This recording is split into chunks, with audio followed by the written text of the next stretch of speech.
할렐루야, 좋은 아침입니다. 12월 3일 수요일 매일 말씀 묵상 시작하겠습니다. 이 아침 우리에게 주시는 하나님 말씀은 민수기 33장입니다. 민수기 33장 1절부터 4절까지의 말씀 제가 봉독하겠습니다. 하나님의 말씀입니다. 모세와 아론의 인도로 대오를 갖추어 애굽을 떠난 이스라엘 자손들의 노정은 이러하니라. 모세가 여호와의 명령대로 그 노정을 따라 그들이 행진한 것을 기록하였으니 그들이 행진한 대로의 노정은 이러하니라. 그들이 첫째 달 15째 날에 라암셋을 떠났으니 곧 유월절 다음 날이라. 이스라엘 자손이 애굽 모든 사람의 목전에서 큰 권능으로 나왔으니 애굽인은 여호와께서 그들 중에 치신 그 모든 장자를 장사하는 때라. 여호와께서 그들의 신들에게도 벌을 주셨더라. 아멘. 이는 우리에게 주시는 하나님의 말씀입니다. 주님, 감사합니다. 본문을 중심으로 이스라엘 자손들의 노정은 이러하니라, 이스라엘 자손들의 노정은 이러하니라는 제목으로 함께 하나님 말씀 나누겠습니다. 성경에서 자주 반복되는 여러 주제, 모티브가 있습니다.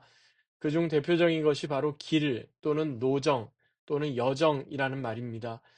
특별히 민수기를 통해서 우리는 이스라엘 백성들이 지나온 여정을 어떻게 그들이 지나왔는지를 계속해서 살펴보고 있는데요. 그들이 걸었던 광야의 길을 통해서 사실은 이스라엘 백성들의 신앙과 삶뿐만 아니라 우리의 신앙과 삶의 여정도 다시 한번 생각하게 되는 그러한 중요한 매개체가 됩니다. 우리가 멈추지 않고 계속해서 달려가다 보면요. 사실 좀처럼 볼 수 없는 것들이 있죠. 그런데 우리가 어떤 이유로 인해서 멈춰서게 되면, 가만히 우리가 지금까지 걸어온 길을 되짚어 보게 되면, 비로소 보이는 것들이 있습니다. 예, 하나님의 손길, 하나님의 인도하심이 바로 그와 같습니다. 이제 올 2025년, 이제 마지막 12월 한 달을 남겨놓고 있는데요. 올 한 해 어떻게 지금까지 지나왔는지 앞만 보고 정말 그렇게 분주하게 지난 것 같은데 잠시 이 시간, 올 한 해의 시간들을 이렇게 멈춰 서서 뒤로 다시 한번 되짚어 보게 되면 분주하게 정말 일에 치이고 문제에 눌려서 우리가 앞만 보고 달려갈 때 보지 못했던 정말 세심하게도 하나님께서 우리 한 사람 한 사람을 여기까지 이끄시고 인도하여 주셨구나 하는 것을 우리가 다시 한번 생각하게 되는 것입니다. 특별히 민수기서를요, 히브리 말로는 베미드바르라고 하는데, 이 히브리 말 베미드바르의 문자적인 의미는 광야에서라는 뜻입니다. 민수기라는 광야 한복판에서, 민수기라는 광야의 노정에서 3500년 전 이스라엘 백성들의 다툼과 분열과 갈등과 반목의 이야기를 통해 오늘을 사는 우리도 마치 광야와도 같은 정말 반복되는 몸이 건조한 이 세상 속에서 하나님의 손길과 하나님의 인도하심을 깊이 경험하게만 된다면 우리의 복잡한 과거는 이해가 되고 우리의 문제 많은 현재도 점점 더 단순해지며 우리의 불안한 미래도 더욱 선명하게 우리 가운데 다가오게 되리라고 믿습니다. 오늘 이러한 생각을, 이러한 배경을 우리가 좀 마음에 두고 오늘 본문 살펴보기 원하는데요. 먼저 본문이 시작되는 1절과 2절 보시겠습니다. 오늘 본문은 이렇게 시작됩니다. 모세와 아론의 인도로 대오를 갖추어 애굽을 떠난 이스라엘 자손들의 노정은 이러하니라. 모세가 여호와의 명령대로 그 노정을 따라 그들이 행진한 것을 기록하였으니 그들이 행진한 대로의 노정은 이러하니라. 반복적으로 나오는 표현이 있습니다. 바로 이스라엘 자손들의 노정은 이러하니라. 그 노정을 따라 그리고 그 행진한 대로의 노정은 이러하니라라는 표현입니다. 여기에서 나오는 노정, 히브리 말로는 마사라고 되어 있는데요. 이건 단순한 어떤 여정뿐만 아니라 출발, 그리고 진행, 멈춤 등을 포함한 이스라엘 백성들이 광야에서 보냈던 40년의 모든 시간들이 다 함축적으로 포함되어 있는 그런 말이다. 이렇게 생각해 볼 수가 있겠습니다. 그런데요, 지금 하나님께서 어떻게 말씀하십니까? 하나님께서 모세에게 명령하신 거는 지금까지 이제 출애굽한 이후로 그들이 광야에 접어들어서 광야에서 지나왔던 그 모든 노정, 그 모든 여정을 하나하나 다 기록해 보라 하는 겁니다. 하나님께서 명하신 그 노정, 모세는 그 명령대로 그것을 하나하나 일일이 기록했다. 2절에 그렇게 말씀하고 있는데요. 그러니까 오늘 본문인 민수기 33장은 단순한 모세 개인의 어떤 회고가 아니라, 과거 이스라엘 백성들이 40년의 시간을 광야에서 보내면서 그들이 계속해서 광야를 유리 방황했던 그 모든 시간들을 하나하나 낱낱이 기록하게 한 것입니다. 그러다 보니까 특이하게도 우리가 다 읽지는 않았는데 민수기 33장에는 성경의 다른 곳에서는 발견되지 않는 다수의 지명들이 이렇게 소개가 되고 있습니다. 특별히 본문 13절 그리고 19절부터 29절 가운데 나오는 그 각각의 지명들은요, 성경의 다른 어느 곳에서도 나오지 않는 거의 오늘 본문에만 유일하게 나오는 지명들입니다. 그러다 보니까 아직까지 이러한 지명들은 구약학자들 그리고 고고학자들에게 있어서 풀리지 않는 그런 숙제로 남아 있기도 한데요. 그러면 하나님께서는 왜 모세로 하여금 지금까지 이스라엘 백성들이 지나온 광야의 길을, 그 노정을 일일이 다 기록으로 남기라고 명하신 걸까요? 이것은 어떻게 보면 모세가 이 땅에서의 생을 마감하기 전에 하나님으로부터 받은 마지막 임무이기도 한데요. 무려 42곳에 이르는 각각의 지명들을 통해서 우리가 발견하게 되는 메시지가 몇 가지 있습니다. 그 몇 가지를 좀 살펴보기 원하는데요.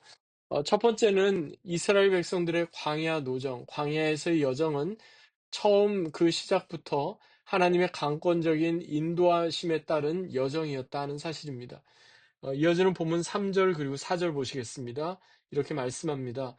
그들이 첫째 달 15째 날에 람셋을 떠났으니 곧 6월절 다음 날이라. 이스라엘 자손이 애굽 모든 사람의 목전에서 큰 권능으로 나왔으니 애굽인은 여호와께서 그들 중에 치신 그 모든 장자를 장사하는 때라. 여호와께서 그들의 신들에게도 벌을 주셨더라. 여기서 특이한 내용은요, 여호와께서 그들의 신들에게도 벌을 주셨다는 표현입니다. 하나님께서는 이스라엘 백성들이 출애굽하기 전에 모세를 통해서 무려 10가지의 재앙을 애굽 땅에 이렇게 내리게 하시죠.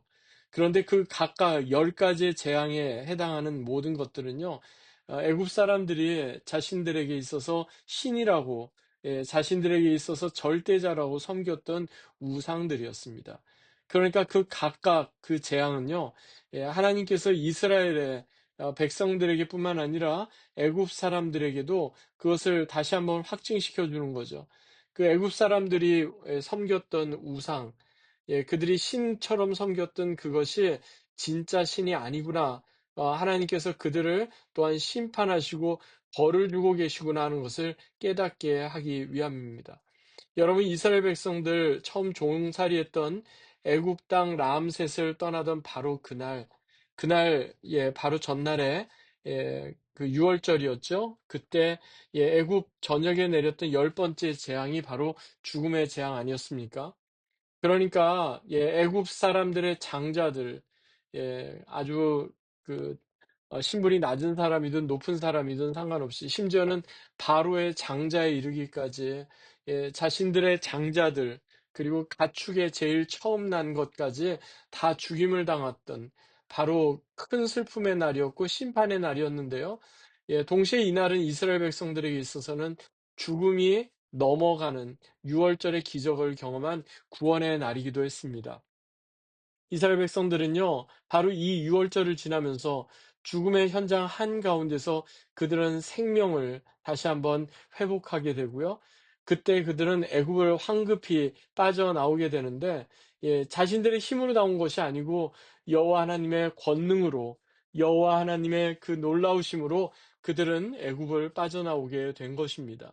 그리고 그들이 애굽을 빠져나오면서 지금까지 모두 10가지의 재앙을 통해서 애굽의 모든 이방 신들을 하나씩 하나씩 심판하시고 그들에게 벌을 주시는 광경을 그들은 다 목격을 하게 되었던 겁니다. 물론 그 후에 애굽 왕 바로가 이끄는 병거 600승과 애굽의 큰 군대가 이스라엘 백성들의 뒤를 쫓아왔지만 그때도 하나님께서는 홍해 한가운데에서 길을 내시고 전무후무한 큰 구원을 이루셨던 것을 우리는 기억합니다. 여러분, 우리의 신앙 여정도 마찬가지입니다. 지금 당장 우리는 어떻게 무엇을 해야 될지, 어디로 나아가야 될지 알지 못하지만 지금 우리가 걸어왔던 우리의 삶을 되짚어보면 그 어느 한순간도 하나님의 인도하심과 하나님의 보호하심과 하나님의 은혜의 베푸심이 없었던 적이 없습니다. 그것을 우리는 늘 기억해야겠습니다. 두 번째로 오늘 본문을 통해 우리가 발견하게 되는 메시지는요. 이스라엘 백성의 광야 여정은 지속적인 이스라엘 백성들의 불순종에도 불구하고 하나님께서 그들에게 베푸신 한없는 은혜의 연속이었다는 사실입니다. 오늘 본문인 민수기 33장에 언급된 42곳의 지명들은요. 사실 긍정적이거나 좋은 의미로 기억되기보다는 안타깝게도 이스라엘 백성들이 하나님께 대해서 불순종하고 하나님을 반역하고 하나님께 대해서 큰 죄를 범했던 사건들과 대부분 연관이 되어 있습니다. 예를 들면 8절에서 이스라엘 백성들은 홍해가 갈라지는 기적을 경험하죠. 그런데 불과 사흘이 못 되어 그들이 마라에 이르게 되자 더 이상 마실 물이 없다고 그들은 모세를 원망하기 시작합니다. 그 구체적인 내용이 출애굽기 15장 22절부터 24절에 나오는데요. 어, 불과 사흘 전에 홍해가 갈라지는 바다가 갈라지는 큰 기적을 경험했지만 그 기적에 대한 기억이 겨우 사흘밖에 되지 않았던 겁니다. 그리고 11절에 보면 이스라엘 백성들이 출애굽한 하여서 한 달 만에 그들이 신광야에 이르게 되는데 그 신광야에 이르러서 그들이 또다시 모세와 아론을 향해서 또 하나님께 원망하게 됩니다. 뭐냐면 애굽이 그립다는 겁니다. 애굽에서 먹던 야채와 고기가 그립다는 겁니다. 그들은 이미 애굽을 나온 지 한 달이나 됐는데 애굽을 그리워했던 그런 자들이었던 거죠. 그리고 본문 13절에 보면 이스라엘 백성들이 르비딤에 이르게 되었을 때 그들은 또다시 물이 없다고 그렇게 또 불평을 이어갔던 걸 봅니다. 그리고 드디어 14절에 이르러서 이스라엘 백성들이 하나님으로부터 십계명과 율법을 받기 위해 신의 광야에 이르렀는데 그곳에서 1년간의 시간을 보내면서 그들은 하나님을 완전히 거부합니다. 금으로 송아지 우상을 만들어서 이것이 바로 너희를 애굽에서 인도해낸 여호와 하나님이라고 하면서 하나님을 정면으로 거역했던 것을 보게 됩니다. 그 외에도 17절에 나오는 기브앗 핫다 아와에서 이스라엘 백성들은 하나님께서 내려주신 만나가 이제는 지겹다고 그 만나에 대해서 원망과 불평을 토로하고 이때는 심지어 모세조차도 하나님 앞에서 원망하고 불평했던 걸 봅니다. 이처럼 이스라엘 백성들의 광야 40년은 감사와 하나님의 은혜에 대한 찬양이 아니라 한마디로 원망과 불평과 불순종의 연속이었습니다. 그럼에도 불구하고 하나님께서는 그들을 향한 은혜를 거두지 않으셨습니다. 그럼에도 불구하고 하나님께서는 그들을 또다시 불쌍히 여기시고 계속해서 은혜를 베풀어 주셨던 것을 보게 됩니다. 그러므로 이스라엘 백성들의 지나온 광야의 여정, 그들 이스라엘 자손들의 노정은 이러하니라 이 말씀처럼요. 그것은 한마디로 험난했던 고난의 이야기이기보다는 이스라엘 백성들의 불순종과 죄악과 원망으로 점철된 그런 이야기들이었습니다. 그런데 그럼에도 불구하고 하나님께서는 변함없는 은혜와 하나님의 신실하심을 그들 가운데 베풀어 주셨던 것입니다. 사랑하는 여러분, 그렇습니다. 지금까지 지내온 모든 것이 하나님의 은혜입니다. 에베네셀의 은총으로 여기까지 도움의 바위가 되셨던 그 놀라운 은혜, 그 놀라운 은총으로 우리가 그나마 이렇게 믿음을 지키며 살아가는 자가 된 것입니다. 오늘도 이 말씀 우리 기억하십시다. 우리의 지나온 여정이 하나님께서 간섭하시고 베푸신 은혜의 여정이었음을 기억하며 우리도 진정 하나님 앞에서 날마다 겸비하며 하나님의 놀라우신 은혜에 찬양하며 감사하는 그런 믿음의 삶을 살아야겠습니다. 오늘도 이 말씀 붙잡고 믿음으로 승리하는 귀하고 복된 하루 되시기를 주 예수 그리스도의 이름으로 간절히 축원합니다. 기도하겠습니다. 하나님 아버지 감사합니다. 지금까지 지내온 모든 것이 하나님의 은혜였습니다. 에베네셀의 은총으로 여기까지 이끄시고 우리의 도움의 바위가 되어주신 하나님, 매일매일의 삶이 하나님의 은혜로 채워지고 하나님께 날마다 감사와 찬양 올려드리는 귀하고 복된 삶이 더해지게 하여 주시옵소서. 감사드리며 존귀하신 주 예수 그리스도의 이름으로 간절히 기도하옵나이다. 아멘. 오늘도 이 말씀 기억하며 믿음으로 승리하는 귀하고 복된 하루 되시기 바랍니다. 주님의 이름으로 축복합니다.